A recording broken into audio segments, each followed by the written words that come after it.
पूर्ण परमात्मा पाप कर्म दंड को भी काट सकता है। अभी तक जिस भी संत व महापुरुष से मिले, उन्होंने यही बताया कि पाप कर्म फल भोगने से ही समाप्त होगा। वो प्रभु कौन है जो पाप कर्म को काट देता है, वो काल के बंधन से छुड़वा देता है। उसका क्या नाम है, पूजा की विधि क्या है? कृपया अवश्य सुनिए जगत गुरु तत्वदर्शी संत रामपाल जी महाराज के अमृत वचन। ये देखिएगा शिव पुराण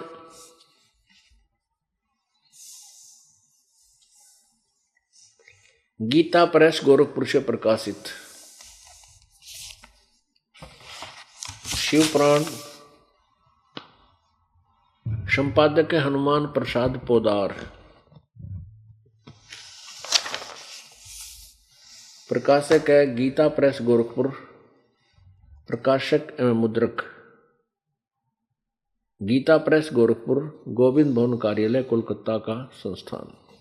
अब इसके 98वें पृष्ठ पर आपको दिखाते हैं। 98 से प्रारंभ होता है। यह रुद्र संहिता और संक्षिप्त शिवपुराण पृष्ठ 98। अब देखिएगा इसके नीचे अध्याय नंबर 5 यहां समाप्त होता है रुद्र संहिता का। अपने पुत्र नारद की यह बात सुनकर लोक पितामह ब्रह्मा वहां इस प्रकार बोले। अब रुद्र संहिता के 6ठे अध्याय में ये देखिए 99वें पृष्ठ पे ब्रह्मा जी ने कहा ब्रह्मन नारद से, देव श्रोमणे, तुम सदा समस्त जगत के उपकार में ही लगे रहते हो। तुमने लोगों के हित की कामना से बहुत उत्तम बात पूछी है। जिसमें समस्त चराचर जगत नष्ट हो गया था, सर्वत्र केवल अंधकार ही अंधकार था। न सूर्य दिखाई देते थे, न चंद्रमा, अन्य ग्रहों और नक्षत्रों का भी पता नहीं था। न दिन होता था न रात, अग्नि पृथ्वी वायु और जल की भी सत्ता नहीं थी। उस समय तत्सद ब्रह्म, इस श्रुति में जो सत्य सुना जाता है एकमात्र वही शेष था। अब प्रश्न नंबर 100 पे, क्योंकि हमने अपने काम की बातें पढ़नी है, जो हमें आसानी से समझ में आ जाए उनको लेना है, जो हमारा कंसेप्ट क्लियर हो जाए, हमारा काम सर जाए। ये देखिए, जिस परब्रह्म के विषय में ज्ञान और अज्ञान से आपस विकार कर रहे हैं, कुछ ज्ञान से कुछ अज्ञान से, यानी अटकल ला कर जो ज्ञान दिया जो सुना जाता है, उक्तियों द्वारा इस प्रकार ऊपर बताए अनुसार विकल्प किए जाते हैं। उसने कुछ काल के बाद द्वितीय की इच्छा प्रकट की। उसके भीतर एक से अनेक होने का संकल्प उदित हुआ।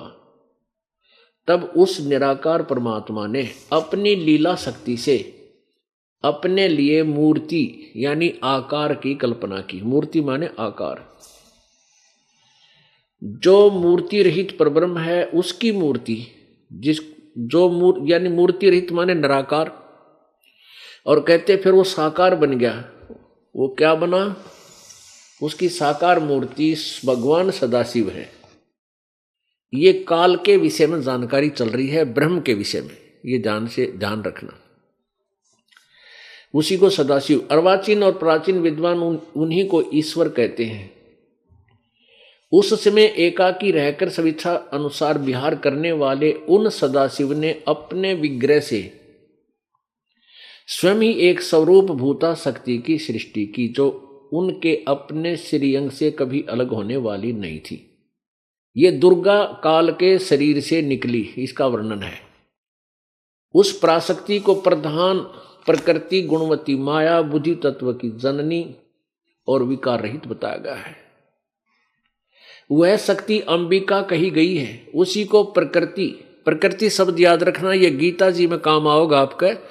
जब गीता जी के अंदर आप जी को ब्रह्मा विष्णु महेश की उत्पत्ति दुर्गा और काल से स्पष्ट की जाएगी, सिद्ध की जाएगी। उसमें प्रकृति शब्द, प्रकृति का अर्थ दुर्गा है, यानी इस शेरों वाली माता को प्रकृति भी कहते हैं। ये देखिए, वह शक्ति अंबिका कही गई है, उसी को प्रकृति सर्वेश्वरी और त्रिदेव जननी, ओह, ब्रह्मा विष्णु महेश की माता त्रिदेव जननी, तीनों देवताओं को उत्पन्न करने वाली, तीनों देवताओं की मां, ब्रह्मा विष्णु महेश की माता, नित्या और मूल कारण भी कहते हैं। सदाशिव द्वारा प्रकट की गई उस शक्ति के 8 भुजाएं हैं। ये स्पष्ट हो गया। इस अष्टंगी को, दुर्गा को ही प्रकृति कहते हैं। ये ब्रह्मा विष्णु महेश की माता है। आगे देखो, नाना प्रकार के आभूषण इसके श्री अंग की शोभा बढ़ाते हैं। वह देवी नाना प्रकार की गतियों से संपन्न है और अनेक प्रकार के अस्त्र शस्त्र धारण करती है। स्पष्ट हुआ। आगे देखो, एकाकिनी होकर भी वह माया संयोग वसात अनेक हो जाती है। इसी ने 3 रूप धारण किए थे, सावित्री, लक्ष्मी और पार्वती का। ये 3 रूप धारण कर लिए और ब्रह्मा विष्णु महेश के साथ शादी कर दी। और ये स्पष्ट है कि एकाकिनी होकर भी वह माया संयोग वसात अनेक हो जाती है। वे जो सदाशिव हैं, ये काल भगवान के विषय में कहा गया है, जो इसका पति है दुर्गा का। वे जो सदाशिव हैं उन्हें परम पुरुष ईश्वर शिव, शंभु और महेश्वर कहते हैं। अब उसी का प्रकरण चल रहा है काल भगवान का। अब ये ब्रह्मा बता रहा है, क्योंकि ब्रह्मा जी को परमात्मा पूर्ण ब्रह्म आए थे और ब्रह्मा जी को मिले थे, क्योंकि ये सभी आत्मा उसी कबीर भगवान की है। परमेश्वर ने चाहा था कि ब्रह्मा काल का बड़ा बेटा है और इसको मैं ज्ञान समझा दूं, हो सकता है ये सभी को समझा दे और फिर ये सब मेरे को समझ जावे। तो ब्रह्मा जी ने परमात्मा से ज्ञान सुना, नाम भी लिया, उपदेश भी दिया, लेकिन बाद में काल ने ऐसी प्रेरणा की उसका नाम खंड करवा दिया।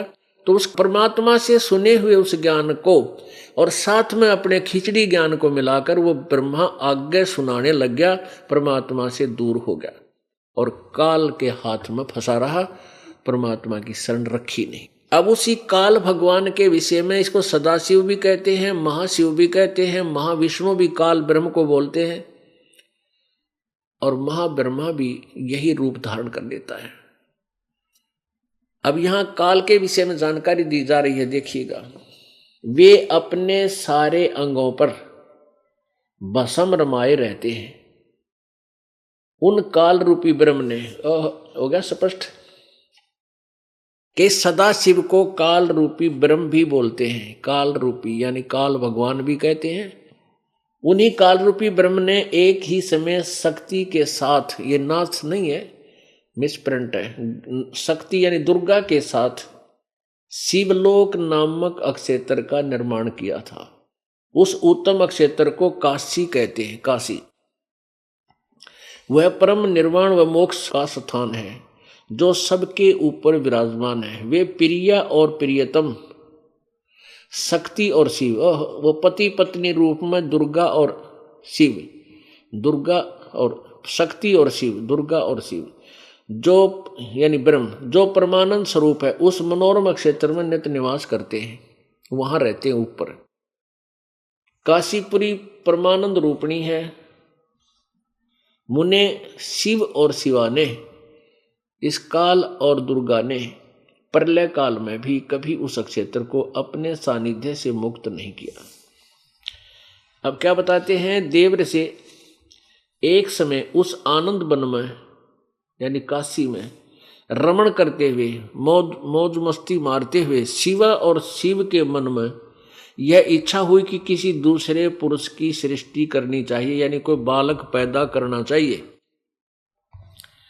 जिस पर यह सृष्टि संचालन का महान भार रखकर हम दोनों केवल काशी में रहकर इच्छा अनुसार विचरें और निर्वाण धारण करें। ऐसा निश्चय करके शक्ति सहित सर्वव्यापी परमेश्वर शिव ने अपने वाम भाग के 10वें अंग पर अमृत मल दिया, यानी पति पत्नी व्यवहार किया उन्होंने। फिर तो वहां से एक पुरुष प्रकट हुआ, एक पुत्र उत्पन्न हो गया। उसका नाम के रखा 102 पृष्ठ पर रुद्र संहिता अध्याय नंबर 6 चल रहा है। शिव ने कहा, उस काल ने कहा, वत्स व्यापक होने के कारण तुम्हारा विष्णु नाम विख्यात हुआ। अब सिद्ध हो गया कि दुर्गा और काल से, प्रकृति और इस ब्रह्म से विष्णु का जन्म हुआ। ये इनके माता पिता हैं। ये अपने सदग्रंथ बता रहे हैं, दास अपनी तरफ से कोई मिलावट नहीं कर रहा।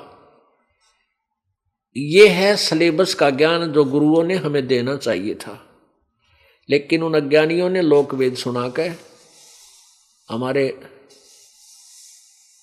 सदग्रंथों के विपरीत ही हमें ज्ञान में उलझा रखा था। और यही कारण रहा, कोई कुछ दंत कथा सुना रहा है, कोई कुछ सुना रहा है। यदि हम एक ही आधार लेकर चलेंगे सदग्रंथों को, तो अज्ञान होने का कहीं चांस ही नहीं है, कोई भ्रमित ही नहीं हो सकता, क्योंकि हम अशिक्षित थे, हमारे पूर्वज अशिक्षित थे, और शिक्षा का अधिकार केवल ब्राह्मण वर्ग को था। वही संस्कृत पढ़ सकते थे। काशी विद्यापीठ उनका नाम हो रही थी कि ब्राह्मण लोग ही पढ़ेंगे, और उन्होंने ही सदग्रंथों को समझना है।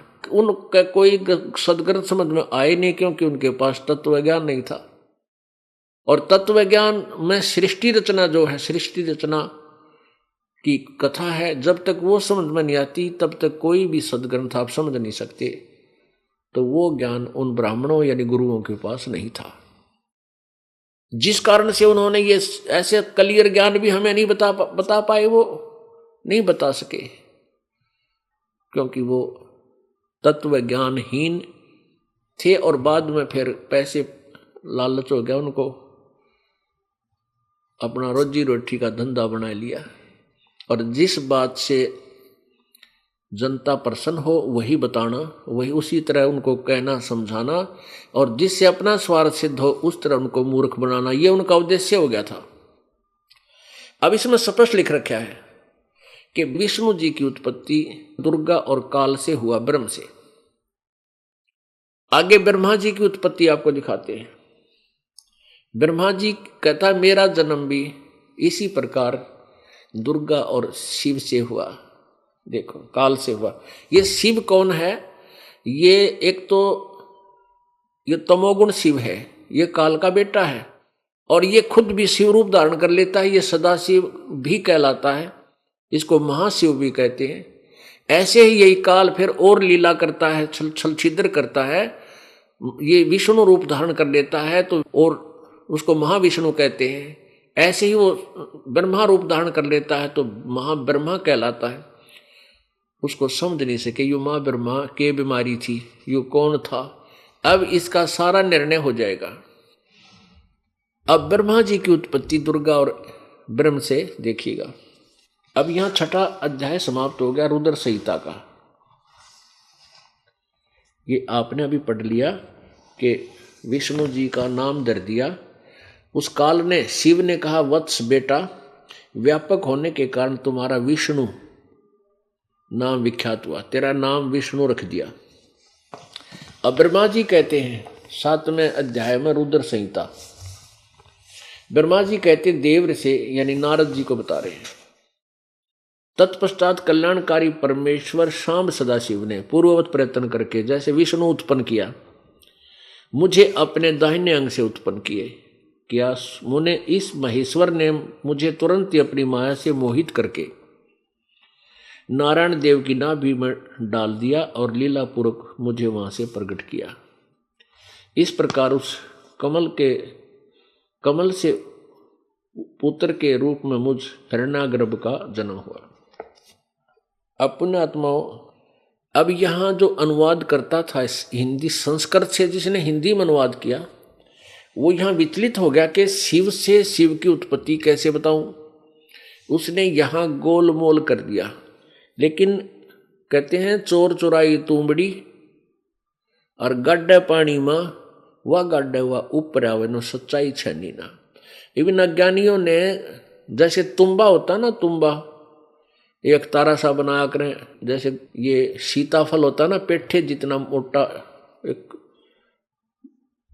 वो होता है तुम्बा, एक बेल का लगता फल है, और उसको वो सूख जाने के बाद उसको सुराख करके उसके बीज निकाल देते हैं और वो इतना मोटा हो जाता है और वो खाली होता है, उसको वो पानी में डूबता नहीं, कहते किसी चोर ने वह तुम्बा चुरा लिया किसी का और उसको पानी में छुपाने लग गया नीचे, वो पानी में छोड़कावर वो ऊपर आ जा जब, तो कहते हैं इन्होंने, इस अज्ञानियों ने सच्चाई को दबाने की चेष्टा पूरी की, लेकिन ये सच्चाई छुपी नहीं, दबी नहीं। चोर चुराई तुंबड़ी वो गड्ढे पानी में, और वो गड्ढे हुआ ऊपर आवे नो सच्चाई छानी ना। अब आपको दिखाते हैं 110 पृष्ठ पे, ये रुद्र संहिता का 9वां अध्याय, 110 पृष्ठ पे, यहां है अध्याय 9, इसके लास्ट में, इस प्रकार ब्रह्मा विष्णु तथा रुद्र इन 3 देवताओं में गुण हैं। ये भी सिद्ध हो गया कि रजगुण ब्रह्मा, सतगुण विष्णु, तमगुण शिव, ये तीनों गुण युक्त है, परंतु शिव गुणातीत माने गए। इससे सिद्ध है कि ये कोई इन तीनों से न्यारा है और जो इनका पिता है। अब और क्लियर करते हैं इसी शिव पुराण के, और प्रश्न नंबर 25-26 पे आपको बिल्कुल क्लियर हो जाएगी यही कथा। ये देखो, ये है विद्वेश्वर संहिता, विद्वेश्वर संहिता, और प्रश्न नंबर 25 पे है।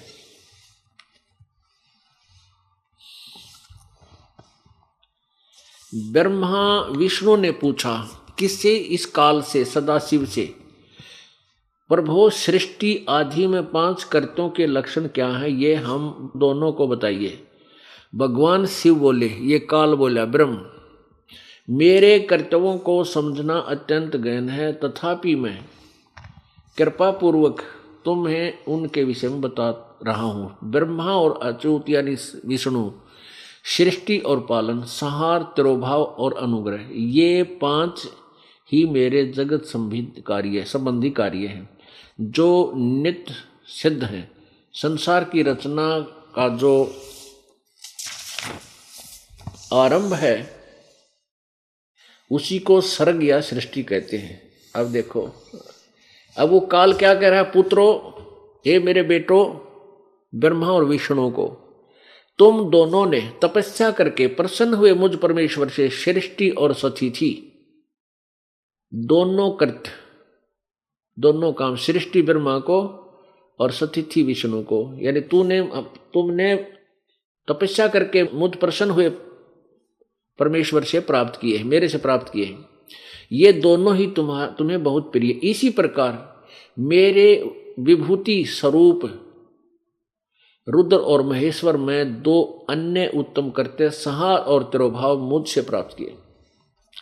इसी प्रकार मेरे विभूति स्वरूप रुद्र और महेश्वर ने 2 अन्य उत्तम कर्त्य, संहार और तिरोभाव, मुझसे प्राप्त किए हैं। अब 4 हो गए। एक तो ब्रह्मा और विष्णु सृष्टि और सतिथि उनको मिले, और रुद्र और महेश्वर को ये संहार और तिरोभाव। इससे सिद्ध हो गया कि जो ज्ञान बोल रहा है इससे अलग है ब्रह्मा विष्णु और महेश्वर, वो उनके बेटा कह रहा है, वो उनके पुत्र हैं। अब हम यही सिद्ध करना चाहते थे कि ये काल जो है ये ब्रह्मा विष्णु महेश का पिता है, ब्रह्म, और इसी काल ने, ब्रह्म ने श्री कृष्ण जी में प्रवेश होकर के भूत की तरह, प्रेत की तरह सूक्ष्म रूप बनाकर श्री कृष्ण जी में प्रवेश करके श्रीमद् भगवत गीता जी का ज्ञान बोला। क्योंकि गीता जी अध्याय नंबर 11 श्लोक नंबर 32 में ये खुद कहता है कि मैं काल हूं और सबको अब खाने के लिए प्रकट हुआ हूं, नष्ट करने के लिए। पुण्यात्माओं, श्री कृष्ण जी काल नहीं थे। उन्होंने पहले अपने आप को कभी काल नहीं कहा और बाद में कभी अपने को काल नहीं कहा। वो तो सतोगुण भगवान थे, दयालु आत्मा थी। और गीता जी अध्याय नंबर 8 के श्लोक नंबर 13 में गीता ज्ञानदाता काल श्री कृष्ण में प्रवेश करके कह रहा है कि ओम इति एक अक्षरम ब्रह्म व्यवहारन माम अनुसमरण यह प्रयाति तदन देहम सयाति परमाम गति। गीता ज्ञानदाता काल यानी ब्रह्म कह रहा है कि माम ब्रह्म, मुझ ब्रह्म का केवल एक ओम अक्षर है। इसका सुमन करता हुआ जो अंतिम समय तक अंतिम श्वास तक सिमरन करता हुआ शरीर छोड़कर जाता है तो मेरे वाली परम गति को प्राप्त होता है, मेरे वाली राहत उसे प्राप्त होती है जो लाभ मेरी साधना से होता है। यही पुराण में लिखा, शिव पुराण में भी दिखाता हूं। ये शिव पुराण अभी आप पढ़ रहे थे 26 पृष्ठ पे, इसी में ये देखिएगा, ये वही शिव पुराण है, गीता प्रेस गोरखपुर से प्रकाशित है। इसमें अभी आप पढ़ रहे थे कि हे पुत्रो, ये पृष्ठ नंबर 26 पे ये क्या कह रहा है कि हे पुत्रो, तुम दोनों ने तपस्या करके प्रसन्न हुए मुझ परमेश्वर से सृष्टि और सतिथि नामक 2 कृत प्राप्त किए हैं, वे दोनों तुम्हें बहुत प्रिय। इसी प्रकार मेरी विभूति स्वरूप रुद्र और महेश्वर में 2 अन्य उत्तम कृत संहार और त्रिभाव मुझसे प्राप्त किए। इससे सिद्ध है कि इन चारों से अलग है वो शिव पुराण का जो ज्ञान दे रहा। अब यहाँ क्या कहता है ये, मैंने पूर्व काल में अपने सर्वभूत मंत्र का उपदेश किया है जो ओंकार के रूप में प्रसिद्ध है। मेरा एक ओम नाम है, वह महामंगलकारी मंत्र है। सबसे पहले मेरे मुख से ओंकार ओम प्रकट हुआ जो मेरे स्वरूप का बोध कराने वाला है। ओंकार वाचक है और मैं वाच्य हूं। यह मंत्र मेरा स्वरूप ही है। प्रतिदिन ओंकार का निरंतर स्मरण करने से मेरा ही सदा स्मरण होता है। अब यहां कहता है इन, ये ऊपर इसके सारे लिख रखे हैं, उत्तर का मुख पश्चिम का मुख ऐसे होने से इन सभी अवयवों से एकीभूत होकर वह परमण ओम नामक एक अक्षर हो जाता है। ओम एक अक्षर हो जाता है। अब देखना, अब यही गीता जी में लिखा है कि ओम इति एक अक्षरम ब्रह्म व्यवहारण माम अनुसमरण। माम ब्रह्म यानी मुझ ब्रह्म का केवल एक ओम मंत्र है। यहां देखना 53 पृष्ठ पे विद्वेश्वर संहिता, शिव पुराण विद्वेश्वर संहिता प्रश्न नंबर 53, परवण के 2 भेद बताए गए हैं, स्थूल और सूक्ष्म ओम के। एक अक्षर रूप जो ओम है उसे सूक्ष्म परवण जानना चाहिए। ओम जो सूक्ष्म, ओम एक अक्षर रूप है, यानी ये दास ये सिद्ध करना चाहता है कि गीता जी का ज्ञान भी इसी काल ने बोला था और इसका मंत्र ओम है। ये देखिए प्रश्न नंबर 105 रुद्र संहिता, उस परब्रह्म परमात्मा शिव का वाचक एक अक्षर परवण ही है। एक अक्षर ओम, परवण को चाहे ओम को, ये सभी वाच्य अर्थ रूप हैं। वह परम कारण रत सत आनंद एवं अमृत रूप परात्पर परब्रह्म एकाक्षर का वाच्य है। अब यहां क्या सिद्ध हो गया कि काल जो है ये ब्रह्मा विष्णु महेश का पिता है, दुर्गा इनकी माता है। तो पुण्यात्माओं, परमात्मा प्राप्ति करना कोई कठिन काम नहीं है, लेकिन ये हमारे हृदय में समा जाना कि ये भगवान नहीं है जिनको हम परमात्मा मानते थे। वास्तव में परमात्मा पूर्ण ब्रह्म और ही है, कोई अन्य ही है, जिसकी पूजा से हम पूर्ण मोक्ष प्राप्त करेंगे। जैसे गीता जी अध्याय नंबर 15 के श्लोक नंबर 16-17 में 3 भगवान बताए। एक क्षर पुरुष, हम इसका डिफरेंस अच्छी तरह समझ, अक्षर अक्षर, क्षर अक्षर यानी क्षर पुरुष और अक्षर पुरुष, ये 2 भगवान प्रसिद्ध हैं और इनके लोकों में इन सभी भगवानों की क्षर पुरुष और अक्षर पुरुष, यानी ब्रह्म को क्षर पुरुष कहते हैं, परब्रह्म को अक्षर पुरुष कहते हैं। ये भी नाशवान है, क्षर पुरुष भी नाशवान है, ये ब्रह्म भी नाशवान है और अक्षर पुरुष भी नाशवान है, और इनके लोकों में जितने प्राणी हैं वो सभी नाशवान हैं। जीवात्मा तो किसी की भी नहीं मरती। अब गीता जी अध्याय नंबर 15 के श्लोक नंबर 17 में कहा है कि उत्तम पुरुष है तू अन्य, यानी जो वास्तव में सही भगवान है, श्रेष्ठ परमात्मा है, सही भगवान, उत्तम, श्रेष्ठ, पुरुषोत्तम, उत्तम पुरुष कहो चाहे पुरुषोत्तम कहो, भगवान उत्तम भगवान, वो कोई और ही है। और वही वह परमात्मा इति उदाहरते, उत्तम पुरुषत्व अन्य परमात्मा इति उदाहरते। ये लोक तरम आविश्य विभर्ति अवैश्वर, वही तीनों लोकों में प्रवेश करके सबका धारण पोषण करता है। वो अविनाशी, वास्तव अविनाशी भगवान है। जब तक हमें ये निर्णय नहीं होगा कि जिन भगवानों की को हम सर्वेश्वा मान रहे थे वो सर्वेश्वा नहीं है, उनकी साधना से हमारा जन्म और मृत्यु का रोग नहीं कट सकता, जन्म मृत्यु का समस्या समाधान नहीं हो सकता, क्योंकि ये स्वयं नाशवान है। ब्रह्मा विष्णु महेश भी नाशवान और ब्रह्म भी नाशवान। गीता जी अध्याय नंबर 4 के श्लोक नंबर 5 और 9 में गीता ज्ञानदाता ब्रह्म श्री कृष्ण जी में प्रवेश करके ये काल बोल रहा है, जो ब्रह्मा विष्णु महेश का पिता है। ये कह रहा है कि तेरे और मेरे अर्जुन बहुत जन्म हो चुके हैं, तू नहीं जानता। अध्याय नंबर 4 के श्लोक 5 में। और फिर 9 श्लोक में कहा है कि मेरे जन्म और कर्म अलौकिक है, दिव्य है। अपने आत्मा स्पष्ट हो गया कि ये ब्रह्म भी नाशवान। गीता जी अध्याय नंबर 15 के श्लोक नंबर 16 में यो अक्षर पुरुष यानी परब्रह्म भी नाशवान, जो 7 शंख ब्रह्मांड का स्वामी है वो अक्षर पुरुष कहलाता है।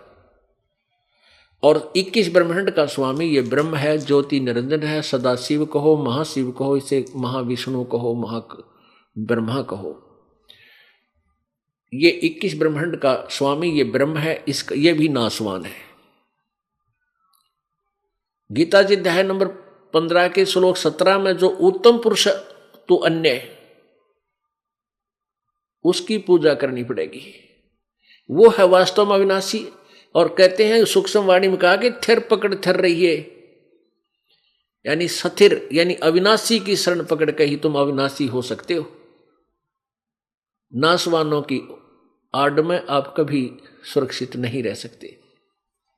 तो पुण्यात्माओं, हमें ये क्लियर हो जाना चाहिए कि हम जो साधना कर रहे हैं ये ठीक नहीं या ठीक है, क्योंकि सदग्रंथों से मेल करेंगे तभी पता चलेगा आप कौन सी साधना कर रहे हो और किस परमात्मा की पूजा कर रहे हो। मान लीजिए कोई कबीर पंथी कहते हैं, फिर तो हम कबीर पंथी हैं और हमने तो कबीर साहब की शरण ले रखी है, हम उसी को मानते हैं, तो हम तो सही भक्ति कर रहे हैं। नहीं, आपकी भक्ति के जो मंत्र हैं वो सही होने चाहिए। भगवान कबीर साहब तो सही है, लेकिन उसके पाने की विधि आपके पास नहीं है, तो आप अपना जीवन व्यर्थ कर रहे हो। इसलिए हमने अपनी साधना को रीचेक करना है, दोबारा फिर देखना है कि हम जो कर रहे हैं वो ठीक है कि नहीं। तो उसकी तुलना अपने अपने सदग्रंथों से ही करनी पड़ेगी, किसी के कहने सुने दंत कथा को नहीं मानना। जैसे गीता जी अध्याय नंबर 16 के श्लोक नंबर 23 में कहा कि अर्जुन जो शास्त्र विधि को त्याग कर मनमाना आचरण करते हैं, यानी अपनी इच्छा से मनमानी पूजा करते हैं, न तो उनको कोई सिद्धि होती है, ना उनको कोई सुख होता है, ना उनकी कोई गति होती है, व्यर्थ, यूजलेस। फिर श्लोक नंबर 24 में कहा है अध्याय 16 के कि इससे तेरे लिए कर्तव्य और अकर्तव्य की व्यवस्था में कौन से कर्म करने चाहिए भक्ति के, कौन से नहीं करने चाहिए, उनके लिए तो शास्त्रों को आधार मानना, किसी व्यक्ति विशेष के कहने से नहीं मानना। तो पुण्यात्माओं, संत वही होता है जो शास्त्र अनुकूल ज्ञान दे, शास्त्रों में वर्णित विधि अनुसार ही भक्ति विधि बतावे, उससे हमारा कल्याण होगा, अन्यथा नहीं हो सकता। तो मानुष जन्म दुर्लभ है, ये मिला न बारंबार, तरवर से पत्ता टूट जाए फिर नहीं लगता डार। अब इस अवसर को हमने चूकना नहीं है। अब ये वो समय आ गया है बिचली पीढ़ी का। बिचली पीढ़ी आप बिचली पीढ़ी में हो, जैसे इस दास का जन्म सन 1951 में हुआ, 8 सितंबर 1951 में, यानी 20वीं सदी में, और 1947 में भारत आजाद हुआ। भारतवर्ष में पहले शिक्षा कतई नहीं थी, नाम मात्र थी, और उसके बाद शिक्षा की ऐसी बाढ़ आई है, आप देख रहे हो, बेटे वीर, बेटी वीर, बुढ़े वीर सारे पढ़ गए। तो परमात्मा ने इस समय में इसलिए इस तत्व ज्ञान को सार्वजनिक किया है कि सभी पुण्यात्मा अब मुझे पहचान जाएंगी और मेरी शरण में आकर मेरे दास के माध्यम से, इस दास के माध्यम से, और मेरे पास कबीर भगवान के पास पहुंच जाएंगे। सतलोक में जाना कति कठिन नहीं। आपके हृदय में यह समा जाना चाहिए कि जो साधना तुम कर रहे हो वो गलत है और जो ये दास बता रहा है ये सत्य है, क्योंकि इस सत्य को कि कबीर परमात्मा है और इसके पाने की विधि ओम तत्सत ये मंत्र है। ओम ब्रह्म का, तत् पर ब्रह्म का, ये सांकेतिक मंत्र है। तत् ओम तत्सत ये रटना नहीं लगेगी। ओम ब्रह्म का जाप है, ये क्लियर है। तत् और सत ये सांकेतिक हैं, गुप्त हैं, ये दास बताओगा, केवल उपदेशी को बताया जाएगा। उसको आदेश नहीं कि वो आगे फिर किसी को और बता सके, नहीं, उसका नाम खंड हो जाएगा, उसको दोष लगेगा। क्योंकि अनधिकारी, यदि नकली आदमी कोई पासपोर्ट बना दे, साइन कर दे वैसे ही, तो वो दोषी है, वो नहीं बना सकता, अधिकारी से ही बनवाना होगा। तो दास से ही नाम उपदेश आपने लेना या दिलवाना होगा। किसी अपने मित्र भाई बहन को, बच्चों को चाहते हो तो इससे ही नाम दिलवाना पड़ेगा, मेरे से ही वो पासपोर्ट बनवाना पड़ेगा। स्वयं नहीं बना सकते, स्वयं नहीं दे सकते। आगे नाम दोगे तो तुम दोषी हो जाओगे, तुम्हारा भी नाम व्यर्थ और सजा के पात्र बन जाओगे। ये बालकों का खेल नहीं है। अब ये तो कंसेप्ट क्लियर हो गया कि ब्रह्मा विष्णु भी नाशवान, ब्रह्म भी नाशवान और परब्रह्म भी नाशवान, हमारे सदग्रंथों ने कर दिया। अब अविनाशी परमात्मा कौन है? वो उत्तम पुरुष तु अन्य, वो है कौन, उसका क्या नाम है और कौन उसका साक्षी है कि ये परमात्मा है? ये आपको कंसेप्ट क्लियर अभी करेंगे। पुण्यात्माओं, कल के सत्संग में रात्रि में आपने देखा, सदग्रंथों के रूबरू किया गया कि पवित्र वेदों में यजुर्वेद अध्याय नंबर 5 के श्लोक नंबर 1 में, मंत्र नंबर 1 में कहा कि अग्ने तनुरसी विष्णुवे तवा सोमस्य तनुरसी। अग्नि माने परमेश्वर, तनु माने सहशरीर, रसी माने है। परमात्मा साकार है, सहशरीर है। और विष्णुवे तवा सोमस्य तनुरसी, विष्णुवे माने सबका धारण पोषण करने के लिए, पालन पोषण करने के लिए। विष्णुवे माने पालन पोषण करने के लिए। तवा माने उस, सोमस्य माने अमर पुरुष अविनाशी प्रभु का, तनु माने शरीर, असी माने है। ओए होए। गीता जी अध्याय नंबर 15 के श्लोक नंबर 17 में लिखा है कि उत्तम पुरुष है तु अन्य परमात्मा इति उदाहरत, यह लोक धर्म आविश्य विभर्ति अवय ईश्वर। उत्तम पुरुष श्रेष्ठ भगवान तो इस ऊपर 16वें श्लोक में वर्णित क्षर पुरुष और अक्षर पुरुष, इनसे कोई और है, और वही परमात्मा वास्तव में कहा जाता है, और वही वास्तव में अविनाशी है, और वही तीनों लोकों में प्रवेश करके सबका धारण पोषण करता है। ओए होए। तो कहने का भाव यह है कि परमात्मा सतलोक में भी है, अन्य रूप धारण करके वो यहां भी आ जाता है, तीनों लोकों में प्रवेश करके, यानी यहां प्रकट होता है, आता है। वो अविनाशी परमात्मा है। तो इसीलिए वो लिखा है अग्ने तनुरसी विष्णुवे तवा सोमस्य तनुरसी। परमात्मा सहशरीर है, विष्णु माने सबका धारण पोषण करने के लिए, तीनों लोकों में प्रवेश करके जो सबका धारण पोषण करने के लिए, यानी सबको सुचारू ज्ञान और सही भक्ति करा कर उनकी यहाँ भी व्यवस्था ठीक कराने के लिए वो परमात्मा यहाँ प्रकट होता है। वो अमर पुरुष का वो भी एक शरीर है, वो भी सहशरीर है। इसी प्रकार पवित्र बाइबल में आपने उत्पत्ति ग्रंथ में प्रश्न नंबर 4 पे पढ़ा कि परमात्मा ने छठे 5वें दिन तक अन्य उत्पत्ति की, और छठे दिन कहा कि मनुष्य को मैं अपने जैसा अपने स्वरूप में उत्पन्न करूंगा। और ऐसा कह करके परमात्मा ने सभी मनुष्यों को अपने स्वरूप के अनुसार उत्पन्न किया, नर नारी करके उनकी उत्पत्ति की। इससे सिद्ध हो गया परमात्मा मनुष्य जैसा है, साकार है। पवित्र कुरान शरीफ के सूरतल फुरकानी, इसको सूरत भी बोल देते हैं, सूरत फुरकानी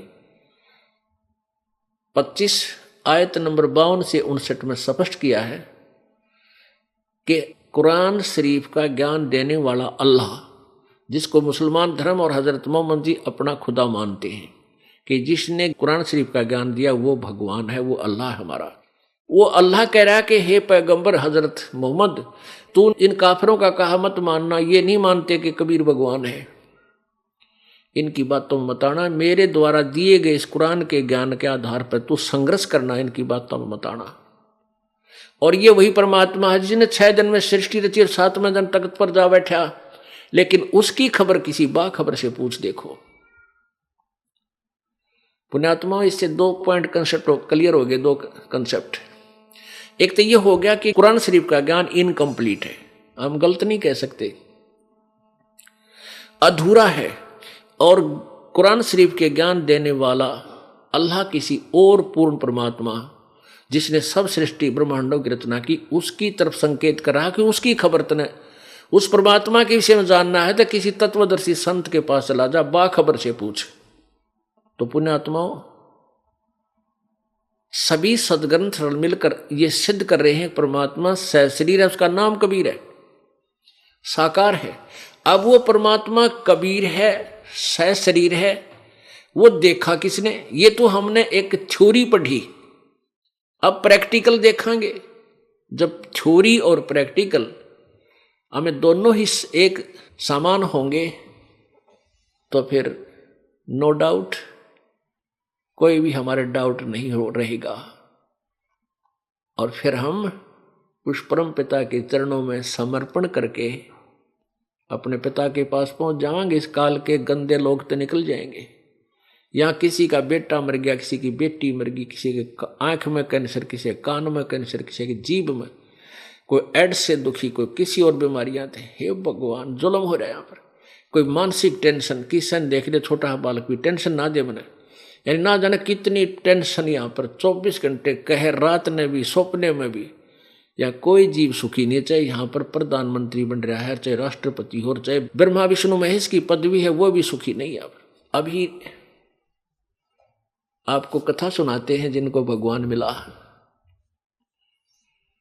ये परमात्मा बनारस में आए थे, पूर्ण परमात्मा कबीर जी, जो बनारस में 120 वर्ष तक रहे, सन 1398 से सन 1518 तक 120 वर्ष रहे। वह परमात्मा सशरीर सतलोक चले गए थे, सशरीर आए थे, बालक का रूप धारण करके कमल के फूल पर वो विराजमान हुए। और सन 1518 में वो परमात्मा सशरीर मगहर स्थान से, गोरखपुर एक शहर है, गोरखपुर शहर से, जो गीता प्रेस गोरखपुर के नाम से प्रसिद्ध है, वो गोरखपुर शहर से 30-35 किलोमीटर की दूरी पर एक मगहर कस्बा है, मगहर। और वहां का एक नवाब बिजली खां पठान परमात्मा कबीर जी का शिष्य था, वो मुसलमान। और बनारस का नवाब नरेश, काशी का नरेश वीर देव सिंह बघेल, ये भी कबीर परमात्मा के शिष्य थे। तो इन अज्ञानी गुरुओं ने, ब्राह्मणों ने ये एक भ्रमणा फैला रखी थी कि जो बनारस में मरता है वो तो स्वर्ग जाएगा, और जो मगहर मरता है वो नरक में जाता है और गधा बनता है। तो वहां के ब्राह्मण काशी के कहा करते, भाई मगहर में कोई मत मरियो, वहां गधा बनोगे, नरक में जाओगे। परमेश्वर कहा करते थे, इन अज्ञानियों की बातों में मत आना भोली आत्माओं, जो शुभ कर्म करेगा और सच्ची भक्ति करेगा वही स्वर्ग और इष्ट स्थान पर जाएगा, चाहे वो कहीं मर्जी हो। और जो पाप करेगा भाई कितना मरियो, सीधा नरक में जाएगा। ये गलत आपको अफवाह फैला रहे हैं, झूठा ज्ञान दे रहे। इस तथ्य को सिद्ध करने के लिए परमात्मा ने कहा कि मैं मगहर मरूंगा और तुम अपने पत्रे ले चलियो, सारे हिसाब किताब लगा देना मैं कहाँ गया हूं। तो परमात्मा वहां हजारों व्यक्तियों के उपस्थिति में दोनों राजा यानी काशी नरेश वीर सिंह बघेला सीधा बोलते हैं इसको, अपनी सेना सहित मगहर पहुंच गया। उधर से मगहर का नवाब बिजली का पठान भी अपनी सेना को तैयार कर लिया कि हमारे गुरुजी यहाँ शरीर छोड़ेंगे। मुसलमान कहने लगे हम अपनी मुसलमान रीति से इनका अंतिम संस्कार करेंगे। हिंदू कहने लगे, वीर सिंह बघेल कहने लगा कि हम अपने गुरुदेव का हिंदू रीति से करेंगे, और मुसलमान कह रहे थे हम मुसलमान रीति से अपने गुरुजी का अंतिम संस्कार करेंगे, इनको कब्र में रखेंगे। और दोनों ने ठान लिया था कि शरीर छोड़ने के बाद हम शरीर को चाहे हमने झगड़ा लड़ाई युद्ध करके लेना पड़े, चाहे कत्लेआम करना पड़े, हम ऐसा करेंगे। परमात्मा समझ गए। उन दोनों को वीर सिंह बघेल और बिजली खां पठान दोनों को बुलाया कि निकम्म्यों, 120 वर्ष तक मैंने तुम्हें यही ज्ञान दिया था, तुम हिंदू और मुसलमान को अलग अलग समझते हो, है नालायक कहीं के, और आज मरने मारने को तैयार हो गए। तुमने क्या भक्ति करी, क्यों ड्रामा कर रहे हो? खबरदार दे, तुमने आपस में झगड़ा किया, मुझसे बुरा नहीं होगा। और परमात्मा ने कहा था मेरा शरीर नहीं मिलेगा तुम्हारे को इसमें, और जो वस्तु मेरे शरीर के स्थान पर मिले उसको आदि आदि ले लेना, झगड़ा मत करना। ऐसा कहकर परमात्मा ने एक चादर नीचे बिछवाई। भक्तों ने उसके ऊपर थोड़े थोड़े छोटे छोटे फूल डाल दिए, एक एक इंच के गुरुजी लेटेंगे इस पे। एक चादर ऊपर ओढ़ ली। 2 मिनट के बाद कहा, आकाश से आकाशवाणी की कि देखो भाई मैं जा रहा हूं सतलोक, स्वर्ग से भी आगे।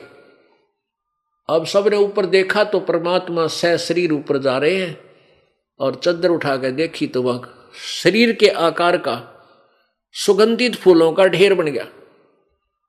अब कहां तो कत्लेआम करने को जा रहे थे हिंदू और मुसलमान आपस में लड़ मरते, उस परमात्मा की लीला ने एकदम कितना परिवर्तन कर दिया, वो कहर टाल दिया। वो समर्थ परमात्मा है। बिजली का पठान और वीरदेव सिंह बघेल आपस में सीने से लगकर रोने लगे। हिंदू और मुसलमान आपस में दोनों एक गुरु भाई थे, लेकिन उसमें दोनों एक दूसरे से मिलकर रोने लगे और कहने लगे हम भगवान को पहचान नहीं सके, हम दुष्ट आत्मा हैं, हम आज भी लड़ने और मरने को तैयार हो गए थे उस प्रभु की उपस्थिति में, हम कैसे दुष्ट हैं।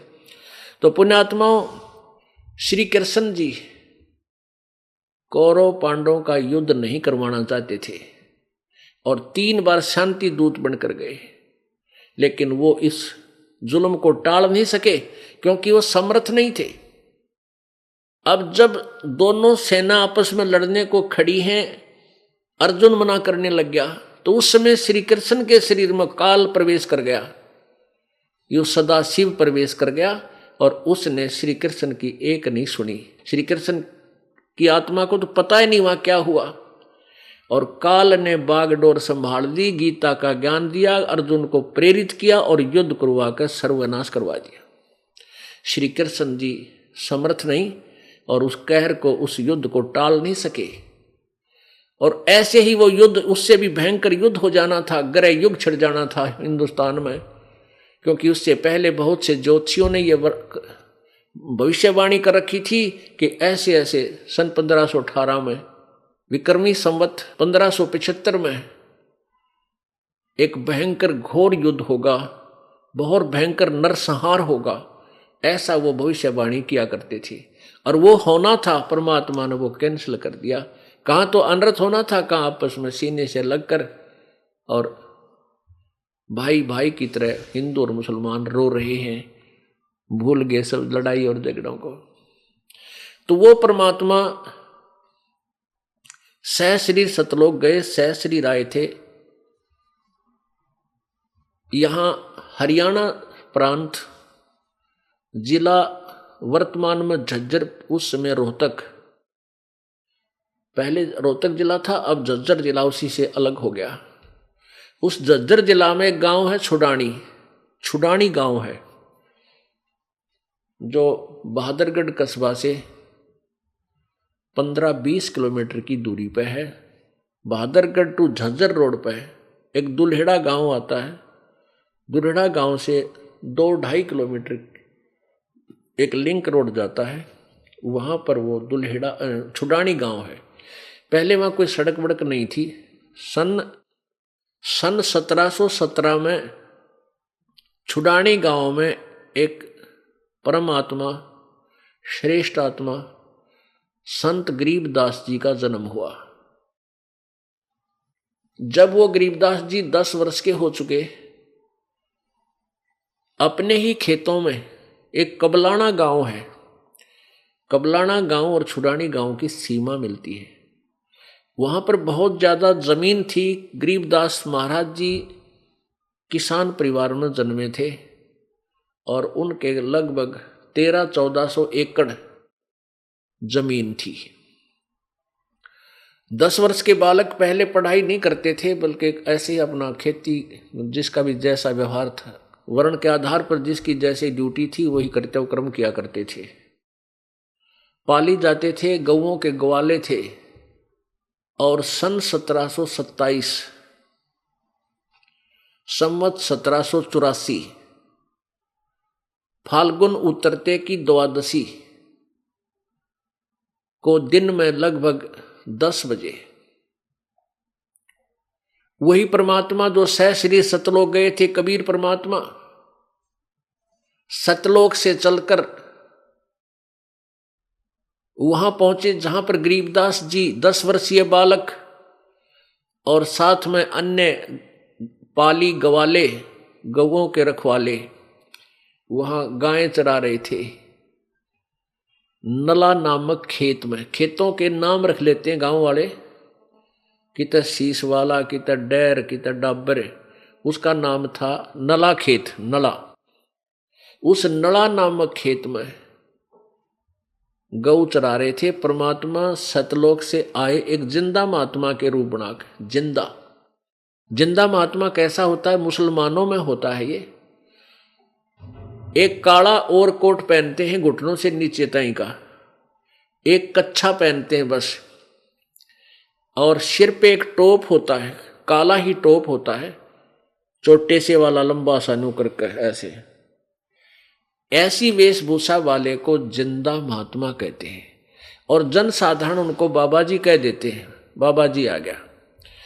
तो परमात्मा उस जिंदा महात्मा के रूप में वहां आए जहां पर गरीबदास जी और अन्य 10-12 जने और पाली, 100-150 गायें होती थी पहले, रखते थे 200-200 गायें रखते थे, गौवें वो चरा रहे थे। और एक वृक्ष के नीचे गायें चर रही थी, वृक्ष के नीचे वो आराम से बैठे थे, खाना खा लिया था। तो परमात्मा वहां आए, उनको राम राम कहा। सभी पालियों ने भी कहा आ जाओ अतिथि, आ जाओ बाबा जी बैठो, आप खाना खाओ। कुछ खा रहे थे, कुछ ने खा लिया था। परमात्मा ने कहा भी खाना तो मैं खा के आया हूं। पालियों ने पूछा आप कौन से गांव के रहने वाले हो? परमेश्वर ने कहा मैं सतलोक का रहने वाला हूं। अब पालियों ने, ग्वालों ने सोचा कोई गांव होगा सतलोक इसका। कितनी दूर है आपका गांव? कि 16 शंख कोस। अब उन बच्चा ने सुना 16 कोस, एक कोस होता है लगभग 3 किलोमीटर का, एक कोस लगभग 3 किलोमीटर का होता है। तो उन्होंने कहा कि मैं 16 शंख कोस, परमात्मा तो कह रहे थे नील पद्म शंख, 16 शंख कोस पे है मेरा सतलोक। उन्होंने सोचा 16 कोस पे होगा, ले चलो। कहने लगे बाबा जी भूख तो लाग गई होगी, आपने 16 कोस पैदल चल कर आए हो। पहले साधन ऐसे नहीं थे कि बैठे कार में टी दे ही पहुंच गए, पैदल चला करते थे। पहले अतिथि सत्कार बहुत होता था, प्यार होता था। पाली कहने लगे बाबा जी रोटी तो खानी पड़ेगी। परमात्मा बोले ना भाई रोटी मैं नहीं खाऊं, मैं खा आया हूं। तो दूध पीना पड़ेगा, दूध तो पीना ही पड़ेगा आपको। परमात्मा बोले भाई दूध पिलाना है ना तो पी लूंगा, पर पीऊंगा कंवारी गाय का। कंवारी गाय, अब आप समझ गए होंगे, जिस गाय का कभी भी गर्भ धारण ना किया हो, सांड द्वारा परेशान ना की गई हो, अछूती गाय हो, उसका दूध पीऊंगा। तो वो पाली जो बड़े बड़े थे, सियाने थे, उम्र में बड़े थे, को 50 साल का, 40 साल का, 20-30 वर्ष के, वो कहने लगे बाबा जी मजाक करते हो, आपका दूध पीने की नीत को ना। कुंवारी गाय भी कदे दूध दिया करे, बगैर धनाए, बिना नए दूध होए, बगैर बच्चा जन्मे उत्पन्न किए दूध कैसे देगी। परमेश्वर कबीर जी बोले भाई दूध पिलाना है तो कुंवारी गाय का पीऊंगा, देख लो। अब गरीबदास जी की एक गाय थी प्रिय, कुंवारी बछिया, उसको लाए पकड़ के, गले में बांध रखा था उसका पट्टा सा। कहने लगे बाबा जी देखियो, इसका बच्चा तो है नहीं, क्यों 10 वर्ष के बालक थे, या दूध कैसे देगी। हंस रहे हैं। परमात्मा बोले भाई इसका नीचे यो तुम्हारा जो पात्र है ना, उन्होंने रोटी राटी खा के शीत का जो बरोला था लस्सी का, वो पात्र था एक मिट्टी का, वो धो धा के साफ करके दर रखा था। कहने लगे इस पात्र को जो 3-4 किलो का होगा, 5 किलो का होगा, लीटर का, कहते इस गाय के नीचे रख, जहां सतन के नीचे, ओड़ी के नीचे, वो सतन के नीचे रख, देखिए दूध देवेगी। अब गरीबदास जी ने ऐसे कर लिया, देखियो देखियो, लो। कबीर परमेश्वर ने उस कुंवारी बछिया की कमर पर थपकी मारी, और ऐसे थप्पी मारते ही, आशीर्वाद सा देते ही लंबे लंबे सतन हो गए और दूध की धार बंध गई। वो पात्र पूरा होते भरते ही अपने आप रुक गई। अब वो पाड़ी देख रहे, वह कमाल कर दिया, बाबा के तो चमत्कारी है। तो गरीबदास जी ने कहा ले बाबा जी पी लो दूध, ये तो आपकी ही लीला से गाय ने दिया है। परमात्मा ने आधा पिया कबीर जी ने, और काले पाड़ियो पी लो यो दूध, अमृत है भाई। तो जो पाड़ी थे छुआछूत बहुत मानते थे, कहने लगे नाम ना पीवा, के बेरा यो कौन सी जात का है, के बेरा किस शूद्र जाति का हो है, हम और यो जादू जंत्र का दूध कुंवारी गाय का हम ना पीवा, उठ कर चले गए। अब गरीबदास जी बालक थे, ने बोले लिया बाबा जी मैं पीऊंगा, आपका जो है ना अमृत हमारे भाग में कहाँ। यानी ये पिछले संस्कार भी होते हैं, छोटे छोटे बच्चों में ऐसे ज्ञान की उत्पत्ति होना। गरीबदास जी ने पी लिया, वो पाड़ी देख रहे थे, मरेगा यो, इसने पी लिया दूध, क्या किसका जूठा, कौन सी जाति का है ये। तो परमात्मा ने गरीबदास जी को पूरा ज्ञान समझाया, क्योंकि उनको अपना गवाह बनाना था। इस बिचली पीढ़ी के लिए वो गवाह बनाने थे गरीबदास जी के कबीर परमात्मा है, ताकि अब आने वाले समय में हम पहचान सके अपने भगवान को, और निरसंशय होकर उस भगवान के शरणों में लग जाए, कालत पीछा छूट सके। तो गरीबदास जी को पूरा ज्ञान समझाया। 10 वर्ष का बालक बहुत समझदार हो जाता है, ऐसी बात नहीं। पूरा ज्ञान कहा। गरीबदास जी बोले हम ब्रह्मा विष्णु और शिव जी की पूजा करते हैं, हम ऐसे करते हैं। परमात्मा ने फिर समझा भाई ये पूर्ण परमात्मा को ना, वो भगवान सतलोक में रहता है, और वहां जब तक नहीं जालेगा बेटा, ये जन्म मृत्यु सदा बना रहेगा।